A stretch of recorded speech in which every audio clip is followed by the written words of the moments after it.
25শে December বড়দিনের সকলকে জানাই অনেক শুভেচ্ছা। বড়দিনে কিন্তু একটু কেক না হলে চলে না। আমরা বাঙালিরা যেমন পয়লা বৈশাখের দিনটি রসগোল্লা দিয়ে মিষ্টি মুখ করি, তেমনই বড়দিনটির দিন কেক দিয়ে পালন করি। বাঙালিরা কিন্তু আমরা ঝোলেও আছি, আবার অম্বলেও আছি। অনেক বক হয়ে গেছে, এবার কেকের দিকে যাওয়া যাক। প্রথমেই 2টো ডিম আর 1 কাপ চিনি ব্লেন্ড করে নিলাম। এবার একটা পাত্রে ঢেলে নিয়ে 1 কাপ দুধ দিয়ে দিয়েছি। অল্প অল্প করে ময়দা মিশিয়ে একটা ব্যাটার তৈরি করে আবার একটু ব্লেন্ড করে নিয়েছি। এরপর ওই ব্যাটারের মধ্যে 1 কাপ সাদা তেল দিয়ে ভালো করে মিশিয়ে নিয়েছি।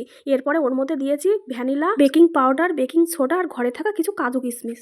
ব্যাটারটা যত ফ্যাটানো হবে কেকটা কিন্তু ততটাই ফুলবে, এই জন্য আমি 2বার ব্লেন্ড করে নিলাম। এরপর একটা বাটির মধ্যে তেল মাখিয়ে ব্যাটারটা ঢেলে দিলাম। আমি বালিটা গরম করতে বসিয়ে দিয়েছি। একটু গরম বালি বাটিতে তুলে রাখলাম। কেকের বাটি ঢেকে দেওয়ার যে পাত্রটা তার উপরে গরম বালিটা দিয়ে এবার চাপা দিয়ে রাখলাম। এরপর 40 মিনিট পরে বাটির ঢাকনাটা খুলে দেখলাম। দেখো কেকটা কি সুন্দর ফুলে উঠেছে। উপরের ঢাকনাটা না একদম টাচ করে গেছে কেকের সঙ্গে, সেই জন্য আরেকটু ফুলতো, কিন্তু ওইটার জন্য ফুলতে পারি। এরপর 30 মিনিট পরে চাকু দিয়ে চেক করে দেখলাম কেকটা হয়ে গেছে। এবার বাটি থেকে নামিয়ে নিলাম। একদমই কম বাজেটে ঘরে থাকা উপকরণ দিয়ে কেকটা তৈরি করেছি, কিন্তু কেকের স্বাদটা হয়েছে ছোটবেলার মতো।